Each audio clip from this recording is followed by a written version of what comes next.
ஒன்றத்துக்கு உதவாத குப்பை படமே 3 மணி நேரம் 3.5 மணி நேரம் ஓடுதே. நாங்கள்லாம் சின்ன பிள்ளையா இருக்கும்போது எங்கள் ஊரில் கும்மி பாட்டு போடுவான். கும்மி பாட்டு கும்மி அடிக்கும்போது 5 தட்டு கும்மி 6 தட்டு கும்மின்னு முளைப்பாரியை வச்சு சுற்றி சுற்றி அடிச்சுட்டு வருவாங்க. நான் போய் சின்ன பிள்ளையா உட்காந்துருப்பேன் தான். அந்த மாதிரி என் மைய வயசில் போய் எதுக்குன்னு பாட்டு கேட்கல, முடிஞ்சோன்னே சுண்டல் கொடுப்பாங்க. உண்மையிலே முளை கொடுத்தனே சுற்றி அப்படி முக்காடை போட்டு உட்காந்துருப்போம். நான் கேட்பேன், அண்ணே எப்போனே சுண்டல் இருா, அது முடிஞ்சோன்னே தருவாங்கடா, தருவாங்க அப்படின்னு.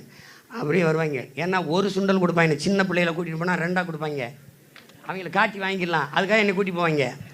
அப்போ பாருங்கள், இங்கே வருங்க, யானை வருவதை பாருங்கடி, யானை அசந்து வருவதை பாருங்கடி, சாமி வருவதை பாருங்கடி, சாமி சப்பரவர் அப்படியே 1000 தாமரை மொட்டுக்களை வந்து ஆனந்த கும்மிகள் கொட்டுங்களே அப்படியே பாட்டாக வந்துருச்சு. நான் 5 வயசில் கேட்டேன். அப்புறம் கல்லூரி +2 +1 படிக்கும்போது வந்து பார்த்தா அலைகள், இது எங்கள் ஊர் கும்மி பாட்டு. காடுதலில் தலையை வெட்டுவான் தம்பி லக்மணன். ஒயில் பாட்டு. பரணிசாலை உண்டு பண்ணுவான் வாடி எங்க பக்கலங்க எங்க அக்காபத்தை முக்கா தொட்டே பா. ஏடா நம்ம ஊரில் ஒயிலில் பண்ணது வாய்க்காட்டில் பண்ணதெல்லாம் அங்கே வந்துருச்சு. சிமான் ஏன் சத்தமாக பேசுகிற? சத்தமாக தான் பேசணும், இல்லைன்னா அப்படி நப்பாவா சவசன்னு செத்தவங்க கையில் வெத்தலா கொடுத்த மாதிரி சத்தமாக சொல்லப்பா. என்ன சொல்ல வராய்ப்பா? எங்கள் ஊரில் எல்லாம் கேளுங்க, என் தம்பியெல்லாம் இருக்காங்க. எங்கள் ஊர்லாம் அப்படி பேசுகிறேன், எந்திரிச்சு போயிடுவான். வேறு சாப்பிட்டு வந்தியாப்பா? சத்தமாக பேசப்பா, உறக்க பேசியா, ஓங்கி பேசும்பா. இல்லைன்னா ஐயா தென்கட்சி சாமி என்ன இருக்குல்ல, இன்றைக்கு நல்லா இருக்கீங்களா? வைத்தியக்காரங்க, நான் ஒரு கேப்டன், படை தளபதி, 10,000 வீரர் வரிசையில் நிற்கிறேன். நான் தான் கட்டளை தளபதி, கமாண்டோ. அட்டாக் இவன் இப்படியே நிற்பான், ஸ்டாண்டர்டிஸில் நிற்பான், அட்டெண்டன்ஸில் நிற்பான். அப்படி இப்போ பாருங்கள், அட்டாக் ஓடுவான். சொல்லிட்டாண்டா, அட்டாக் சொல்லிட்டாண்டா. அப்போ விடுதலை போராட்டம், பகத்சிங் இன்குலாம் ஜிந்தாபாத், இன்குலாப் ஜிந்தாபாத். அப்போ செத்துருக்கேன் படிச்சு எந்திரிச்சிருவான். எதை சொல்கிறாப்பா? எங்காலும் பேசுகிறார் தெய்வ திருமகன் முத்துராமலிங்க சார். உண்மையை சொல்லு, உறக்க சொல்லு, உறுதியாக சொல்லு, அதையே இறுதி வரை சொல்லுங்க. பொய் பேசுறவனே சத்தமா பேசுறான், உண்மையை பேசுறவன் ஓங்கி பேசுறதுக்கு என்ன பிரச்சனை? சிங்கத்தின் குகைக்குள் சிறுநரிக்கு இடம் கொடுத்தோம், செந்தமிழ் நாட்டின் உரிமை இழந்தோம். பொங்கும் உணர்வில் எழுந்தமிழ் அரசு போர் தொடங்கிட்டு கொட்டடா முரசுங்க. எங்கள் திருநாட்டில் எங்கள் நல்லாட்சியே பொங்கிடுக வாய்மை பொழிந்திடுக என்றே நீ செங்கதிர் சீர்க்கையால் பொன்னள்ளி பூசிய கங்குல் நிகர்த்த கருங்குயிலே கூவாயோ. எப்படி பாடுறான் பாருங்க. நறுக்குவோம் பகையின் வேர் சிறுத்தை பெருங்கூட்டம், நாம் தமிழர் என்று முரசறைவாய். குறுக்கில் முளைத்திட்ட இந்த அயலார் ஆட்சி கூருண்டோட போயிட்டு கொட்டடா முரசம்ங்கிறான். இவருங்க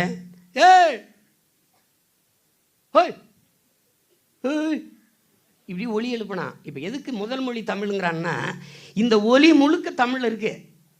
அப்போ முதலாக மனிதன் எழுப்பிய ஒலி தமிழில் இருப்பதால் முதல் மாந்தன் பேசிய மொழி தமிழ்ங்கிறான். இது நான் கூட சொல்லலாம், நீங்கள் என்ன பெருமைக்கு பீத்திரான் சிம்மாங்களாம்.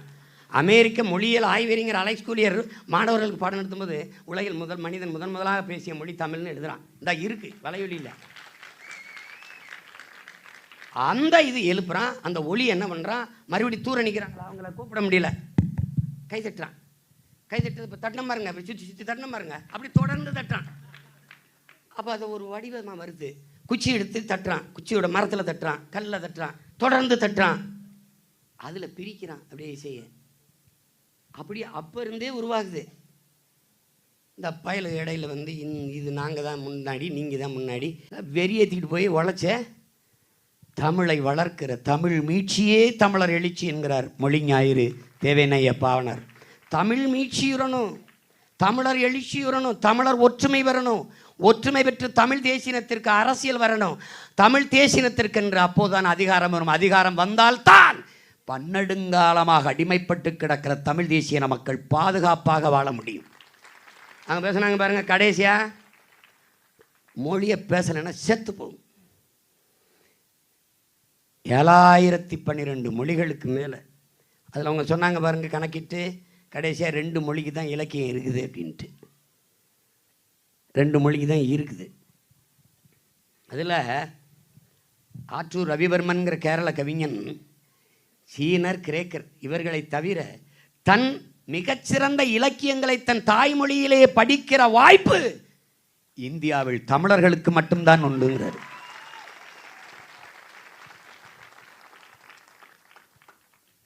உனக்கு இருக்கிற இலக்கிய வளமை, அறிவு, சொத்து எவனுக்கும் கிடையாது. மொழி என்பது முன்னவர்கள் பின்னவர்களுக்கு வைத்துவிட்டு போன உயிர் உடைமைங்கிறான். உன் பரம்பரை சொத்தடா, பறி கொடுத்துறாத. மொழி என்பது உன் முகம், உன் முகவரி, உன் அடையாளம்.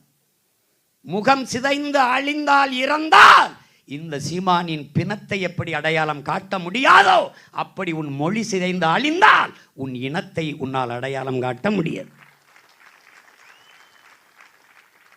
அதனால தமிழ் பேசணும்ல, எந்த மொழியும் பேசலாம், படிக்கலாம். நாம் வாழ்வதற்கு சொந்த மொழி தமிழ் படிக்கணும், நம் இனம் வாழ்வதற்கு. சுஜாதா என்கிற எழுத்தாளர் தமிழ் படிப்பதற்கு வெளிநாட்டில் வேலை பார்ப்பதற்கு குழப்பிக்கிறக்கூடாது. அப்துல் கலாமுக்கு தமிழ் தவிர வேற மொழி தெரியவில்லை என்றால் உலக நாடுகள் அவரோடு பேச தமிழ் கற்றுக்கொண்டு வருங்கிறார். நீ உன் வீட்டில் வேலை செய்கிற இந்திக்காரனோட பேசுறதுக்கு, அவனோட வேலைக்காரனோட பேசுறதுக்கு நீ இந்தி படிச்சுக்கணும்ன்ற. எப்படிப்பட்ட கொடுமை இருக்குது பாருங்க. நிறைய பேர் இந்திக்காரன் வந்துட்டானே வேலைக்கு, அவனோட பேசுறதுக்கு ஒன்றும் புரியலண்ணே, அதனால இந்தி கற்றுக்கணும்ன்ற. ஏன் அவன் உன் வீட்டில் வேலை செய்ய வர்றதுக்கு தமிழ் கற்றுட்டு வர மாட்டானா? தம்பி, தமிழ் இங்கிலீஷ் படித்தாலும் வேலை கிடைக்கும் எங்கே? வெளிநாட்டில். ஹிந்தி படித்தா வேலை கிடைக்கும் எங்கே?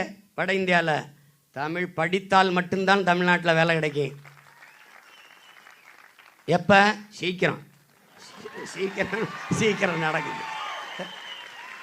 இதே இசை விழா, இதே விசை விழா பல்லாயிரக்கணக்கான மக்கள் முன்னாடி அரசு விழாவாக நடக்கும் நடக்கும் நடத்தி காட்டுவேன். அன்னைக்கு ஐயா 90 நிமிஷம்லாம் கிடையாதா, 3 மணி நேரம். ஒன்னத்துக்கு உதவாத குப்பை படமே 3 மணி நேரம் 3.5 மணி நேரம் ஓடுது. ஐயா நம்ம நிகழ்ச்சி கடையில் 1/2 மணி நேரம் இடைவெளி விட்டு சாப்பாடு போடுவோம், சாப்பிட்டு விட்டு மறுபடியும் கேட்கணுங்க. கேட்கட்டும், இடையிடையே ஒரு 10 நிமிஷம் குத்துப்பாட்டை போட்டு விடுங்க. அவ்வளோதானே, அவ்வளோதானே, என்ன இருக்குது? அதனால இப்போ போட்ட பாருங்க, மகிழ நெகிழ உணர்வாய் உறவாய் கூடுவோம். அது கூடு மாரி இது திருக்குறளையெல்லாம் பொது மேடையில் பாடி ரசிக்க வைக்கிறதுங்கிறதெல்லாம் சாதாரணம் இல்லை, சாதாரணம் இல்லை. இதில் பாடினவங்களே ரொம்ப புகழ் பெற்றது எங்க அந்த அக்கா காணா. அக்காங்கடா, இந்த பாருங்க நம்ம அக்கா. இங்கிட்ட ஒருத்தர் தானே காணாக்காரங்க இந்த இவன். ஏன்னா இவங்க ரெண்டு பேரும் நம்ம இசையோடு பாடும்போது பயங்கர கைதட்டா இருக்குது. அது ரெண்டு தான். ஏன்னா உழைக்கும் மக்களின் இசையிலிருந்து தான் எல்லாம் வருது. இந்த இசை விழாவை தமிழகத்தில் ஐயா தொடங்கி இருக்கிறாங்க. உலகம் முழுமைக்கும் தமிழ் மக்கள் வாழ்கிற, தமிழ் இன உறவுகள், நம் இன சொந்தங்கள் வாழ்கிற நாடுகளெங்கும் திசையெங்கும் இந்த சங்கத்தமிழ் இசை விழா தமிழோசை பரவணும். ஐயாவுக்கு நான் சொல்லியிருக்கிறேன், நிறைய இன்னும் காலமேக புலவர் எடுத்துட்டீங்களா, அப்புறம் கம்பனை கொஞ்சம் எடுங்க, அப்புறம் இன்னொரு ஆளை எடுங்க, அப்படி மாற்றி சிலப்பதிகாரத்தை கொஞ்சம் தொடுங்க, பாவலரேறு பெருஞ்சித்திரனார் தொடுங்க, பாரதிதாசனே வேற பாட்டுக்கு போங்க, பாரதியே வேற பாட்டுக்கு போங்க, காவடி சிந்து நொண்டி அவன் பாடாது இல்லை, நிறைய பாடியிருக்கான். அப்படி புது புது வடிவங்களை எடுத்து போகணும். அவர்னா நம்ம ஊக்கப்படுத்தணும், அவருக்கு நிறைய பாராட்டுக்களை வரவேற்பு. இல்லைன்னா இவங்களுக்கு என்ன பாடி என்ன பேசாமல் 2 படத்துக்கு இசையமைச்சிட்டு போயிடலான்னு நினச்சிடக்கூடாது. கிடச்சிருக்க ஒருத்தனை காப்பாற்றி வைக்கணும். நம்மளை நம்மளை முச்சந்தில் நின்று கத்த விட்டுருக்காங்க பாரு. என்னையெல்லாம் கட்சி ஆரம்பிச்சியுமே, ஏதோ நீ முதலமைச்சர் ஆகிறதுக்கு கட்சி ஆரம்பிச்சிருக்கியாமே. இல்லை நான் முச்சந்தில் நின்று கத்திட்டு சாகிறதுக்கு தான் கட்சி ஆரம்பிச்சிருக்கேன். போடா டே போடா, நாய் பேயெல்லாம் என் நாட்டாண்டுருச்சு.